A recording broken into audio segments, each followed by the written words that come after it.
श्रीमालू अंते नाग और विशाखा से बात करने के बाद सेठ रामदास के पास गई। सेठ रामदास अक्सर ही श्रीमालू से मिलने उसके वेश्यालय आते रहते थे। आज भी वो उससे मिलने के लिए आए थे। श्रीमालू के विशेष कक्ष में सेठ रामदास बैठकर मदिरा पान कर रहे थे। वो उन्हें खुद अपने हाथों से मदिरा पान करा रही थी। तभी सेठ रामदास ने मदिरा की घूंट भरते हुए कहा, श्रीमालू तुम्हारे हाथों में तो जादू है। तुम तो मदिरा भी पिलाती हो तो ये अमृत के समान लगता है। उनकी बात सुनकर श्रीमालू मुस्कुराते हुए बोली, आप भी ना व्यर्थ में ही मेरी प्रशंसा किए जा रहे हैं। वैसे सेठ जी आप भी कुछ कम नहीं है। जितने बड़े आप सेठ हैं उतनी ही छोटी आपकी आयु। कोई भी आपका नाम सुनकर बता नहीं सकता कि आप एक नवयुवक हैं। सेठ रामदास एक नवयुवक था। आंखों में विश्वास, चेहरे पे तेज और योद्धा की तरह गठीला देखने में किसी राजकुमार से कम नहीं था वो। उसके नाम के विपरीत उसका स्वभाव और शरीर था। उसका आकर्षण बहुत तीव्र था। कोई भी नवयुवती उससे मिलने के बाद एक राजकुमार का सपना छोड़कर उससे विवाह करने को तैयार हो जाती। श्रीमालू की बातों ने रामदास के अहंकार को और बढ़ा दिया। रामदास मदिरा का सेवन करते हुए बोले, इस रामदास नाम के पीछे बहुत बड़ा रहस्य है। बस ये समझ लो कि इस नाम से ही हमारा भाग्य जुड़ा है। इतना कहकर रामदास ने श्रीमालू को अपनी तरफ खींच लिया। श्रीमालू रामदास के करीब बैठी थी। रामदास उसके हाथों से खेलता हुआ बोला, वैसे तुम भी कुछ कम नहीं हो श्रीमालू। तुम्हारी आयु हमसे ज्यादा है, परंतु आज भी तुम हमें पहले की तरह ही मदहोश कर देती हो। श्रीमालू रामदास से अपना हाथ छुड़ाकर उससे दूर खिसक गई और बोली, अब मैं इतनी भी प्रशंसा योग्य नहीं हूँ सेठ जी। रामदास ने नशे में झूमते हुए कहा, ऐसा मत करो श्रीमालू, तुम तो आज भी उतनी ही सुंदर हो जितनी पहले थी। आज भी तुम्हें देखकर मदिरा का सारा नशा एक झटके में खत्म हो जाता है। श्रीमालू ने एक ठंडी सांस भरते हुए कहा, कहाँ सेठ जी, अब तो मेरा वक्त ढल चुका है। अगर अब कोई खूबसूरत है तो वो है वैशाली की नगर वधू आम्रपाली। आम्रपाली का नाम सुनते ही सेठ रामदास के मुंह से एक आह से निकल गई। ऐसा लगा जैसे किसी ने उसकी दुखती रग पर हाथ रख दिया। उन्होंने शून्य में निहारते हुए अपने हाथ में रखी सारी मदिरा एक घूंट में पी ली और कहा, आम्रपाली आम्रपाली आम्रपाली। जिसके नाम में मदिरा का स्वर हो वो देखने में कैसी होगी। श्रीमालू जब जब उसके बारे में सुनता हूँ उससे मिलने के लिए हृदय तड़प उठता है। काश कि हमें एक बार कोई उस परम सुंदरी तक पहुंचा दे और उसके साथ सिर्फ एक रात्रि बिताने का अवसर मिल जाए। श्रीमालू ने कहा, यह आपके लिए कौन सी बड़ी बात है।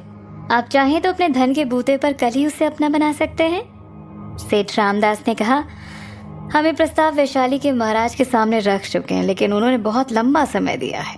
1 माह पश्चात ही हम जनपद कल्याणी से मिल सकते हैं। अब तो ये मदिरा भी उसके आगे कुछ नहीं।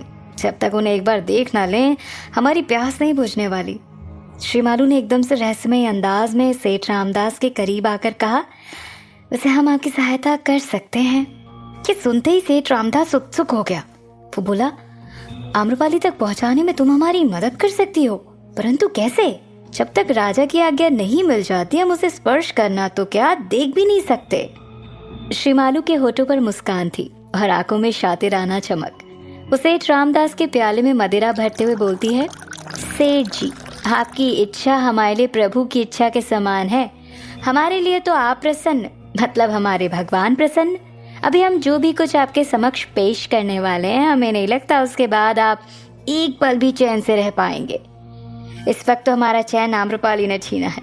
काश कि वो यहाँ होती। न जाने कब हमारी ये कामना पूरी होगी, लेकिन फिर भी श्रीमालू जो तुम हमें दिखाना चाहती हो पेश करो, हम वो देखना चाहेंगे।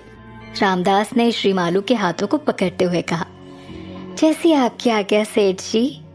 श्रीमालू ने अपने हाथ से जोरदार 2 बार ताली बजाई। उसके संकेत से उसके कक्ष में 2 दासियां अंदर आईं। उन दोनों ने किसी एक बड़ी सी वस्तु को पकड़ा हुआ था जो एक चादर से ढका हुआ था। उसे सेठ रामदास के सामने रखकर वापस चली गईं। उनके जाने के बाद श्रीमालू उस वस्तु के पास गई।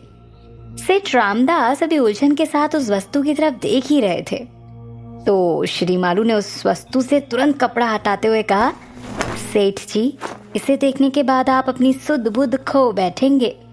श्रीमालू ने जैसे ही उस वस्तु से वो चादर हटाई, सेठ रामदास की आंखें फटी की फटी रह गईं।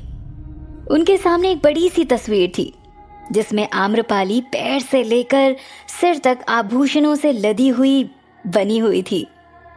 उस तस्वीर को देखते ही सेठ रामदास अपनी सुध खो बैठे। वो आश्चर्य भरे स्वर में बोले, अद्भुत, अनुपम, अतुल्य, आखिर ये सुंदरी है कौन? श्रीमालू, ये तुम्हें कहाँ से मिली? श्रीमालू वापस आकर सेठ रामदास के बगल में बैठ गई और उनकी आंख में झांकते हुए बोली, ये वही है जिससे मिलने के लिए आप इतने बेचैन हैं? आम्रपाली? हैरानी से सेठ रामदास ने श्रीमालू की तरफ देखा। श्रीमालू जानती थी कि अगर सेठ रामदास ने एक बार आम्रपाली की तस्वीर भी देख ली तो उससे मिलने के लिए वो हर संभव कोशिश करेंगे, और ऐसा ही हुआ। सेठ रामदास मछली की तरह मचलने लगे। श्रीमालू ने कुटिल मुस्कान के साथ हाँ में गर्दन हिला दी। सेठ रामदास ने उत्सुक होते हुए कहा, जिनकी तस्वीर भी उनकी सुंदरता को फीका ना कर सके, वो वास्तव में कितनी सुंदर होगी। श्रीमालू, हमें आम्रपाली से मिलना है। ऐसी सुंदरी से दूर रहना हमारे लिए अब और मुश्किल हो रहा है। श्रीमालू बोली, सेठ जी, मुझे मेरे गुप्तचर से एक सूचना मिली है। मुझे पूरा यकीन है कि इस बार महाराज आपका प्रस्ताव मानने से बिल्कुल भी मना नहीं कर पाएंगे। उसके हाव भाव देखकर सेठ रामदास चौंकते हुए बोले, कौन सी सूचना? श्रीमालू उनकी बेचैनी देखकर मुस्कुराते हुए उठी और बोली, सुना है वैशाली का राजकोष एक बार फिर से खाली हो चुका है। उड़ती उड़ती खबर मिली है कि किसी ने वैशाली का पूरा राजकोष लूट लिया है। अब वैशाली के पास धन के नाम पर खोटा सिक्का भी शेष नहीं है। उसकी बात सुनते ही सेठ रामदास आश्चर्यचकित होकर बोले, क्या क्या ये सत्य है? श्रीमालू मदिरा के पान से सेठ रामदास के प्याले में कुछ और मदिरा उड़ेलते हुए बोली, ये तो पता नहीं, लेकिन अगर ये सूचना सत्य है तो मुझे लगता है कि यही उपयुक्त समय है आपके लिए। आप चाहें तो इस अवसर को अपने लिए प्रयोग कर सकते हैं। कुछ पल रुककर वो दोबारा बोली, आप अपने दूत से महाराज को ये प्रस्ताव भेजें कि आप आम्रपाली के साथ रात बिताने के लिए मुंह मांगा मूल्य चुकाने के लिए तैयार हैं, और मुझे पूरा विश्वास है कि आर्थिक संकट के इस समय में महाराज आपकी इस मांग को ठुकरा नहीं पाएंगे। श्रीमालू की युक्ति सुनकर सेठ रामदास ने एकदम से प्रसन्न होते हुए कहा तो तुमने ठीक है श्रीमालू, लेकिन यदि महाराज ने इस प्रस्ताव को ठुकरा दिया तो? श्रीमालू ने कुछ सोचते हुए उत्तर दिया, तो फिर बिंबिसार वहां पहुंच जाएंगे। रामदास ने चौंकते हुए पूछा, बिंबिसार? ये क्या कह रही हो तुम? हाँ सेठ जी, राजा बिंबिसार भी आम्रपाली को पाने के लिए बहुत अधीर हैं। सुना है उन्होंने ये प्रस्ताव अपने कई दूतों से राजमहल भेजा है ताकि एक बार आम्रपाली को प्राप्त कर सकें। इसलिए अब ये आपके हाथ में है कि बिंबिसार आपसे पहले आम्रपाली को प्राप्त कर लेते हैं या फिर आप? सेठ रामदास ने एकदम से कड़े स्वर में कहा, कभी नहीं, चाहे कुछ भी हो जाए, आम्रपाली पहले हमें प्राप्त होगी। अब चाहे इसके लिए हमें अपनी पूरी संपत्ति ही क्यों ना वैशाली के राजा को समर्पित करनी पड़े। लोहा गर्म देखकर श्रीमालू ने शब्दों का आखिरी प्रहार किया। तो फिर देर किस बात की सेठ जी, भेज दीजिए अपना दूत। अफसर भी सही और आपका प्रस्ताव भी। सेठ रामदास ने हाँ में सिर हिलाया और अपनी बाकी बची हुई मदिरा खत्म करने में लग गया।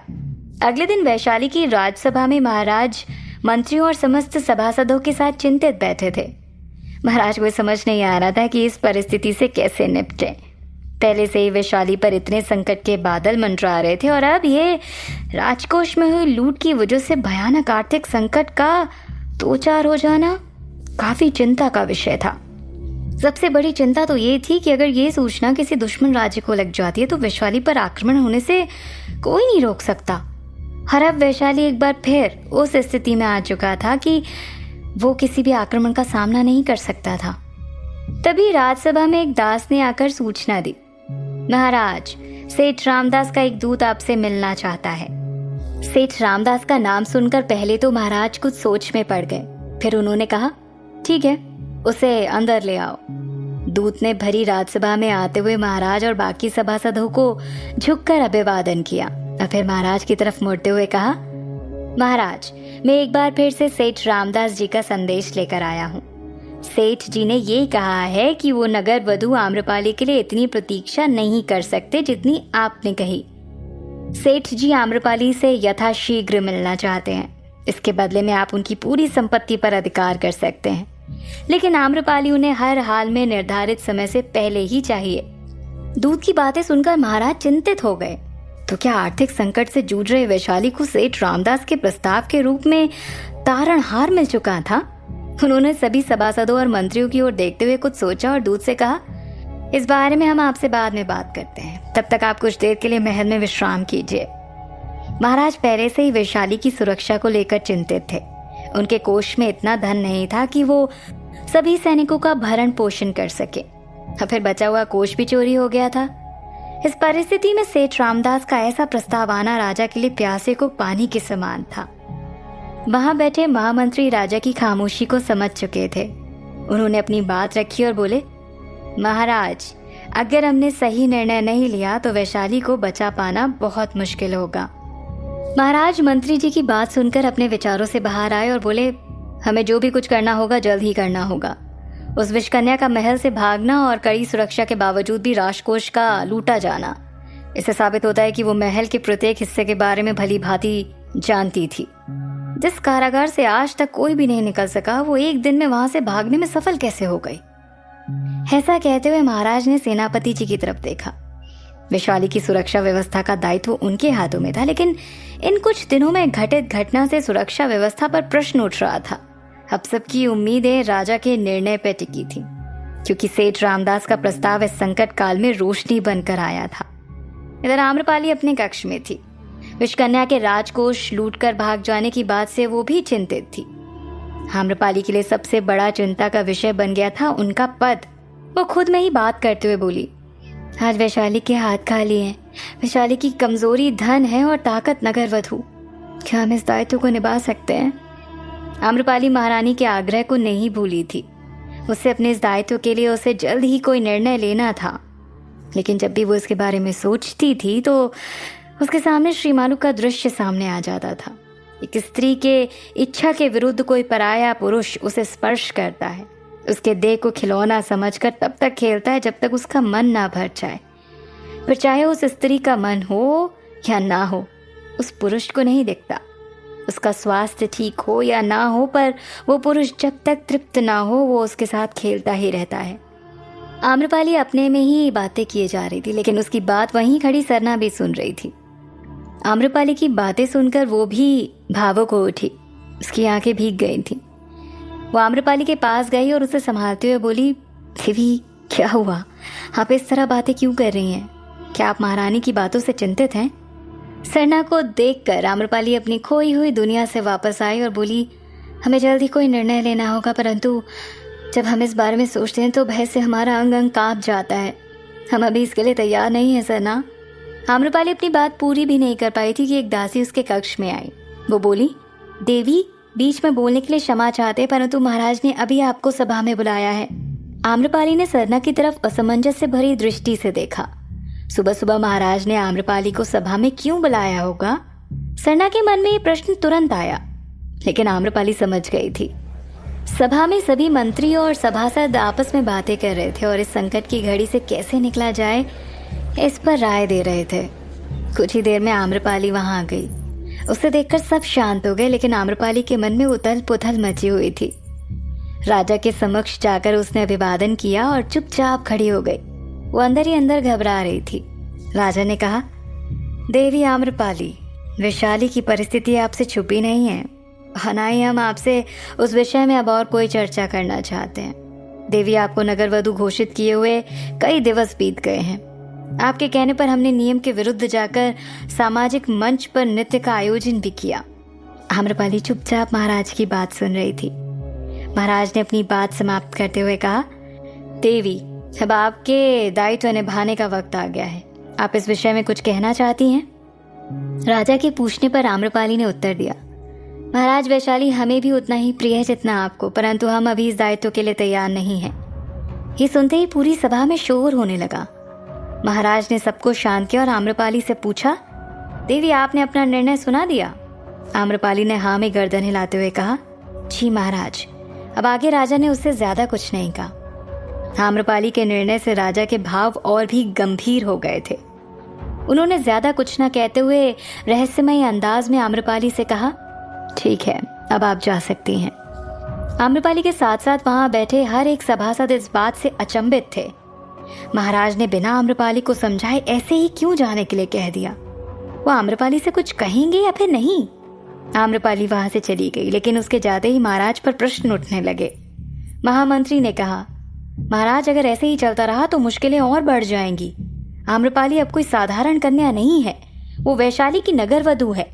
उन्हें इस पद के दायित्व को अपनाना ही होगा, और ऐसे तो है नहीं कि हमने उन्हें जानबूझकर ये पद दिया है।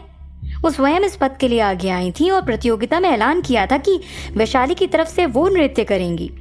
महामंत्री ने महाराज से कहा।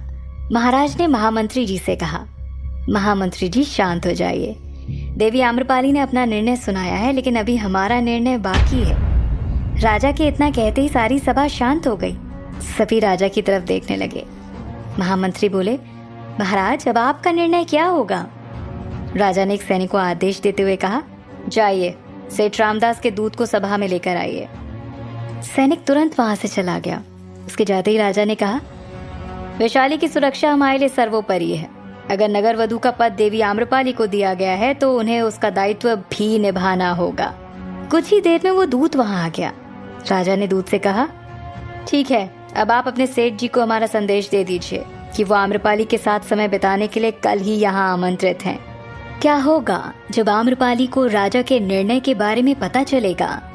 क्या आम्रपाली को भी सेठ रामदास का प्रस्ताव स्वीकार्य होगा? जानने के लिए सुनते रहें।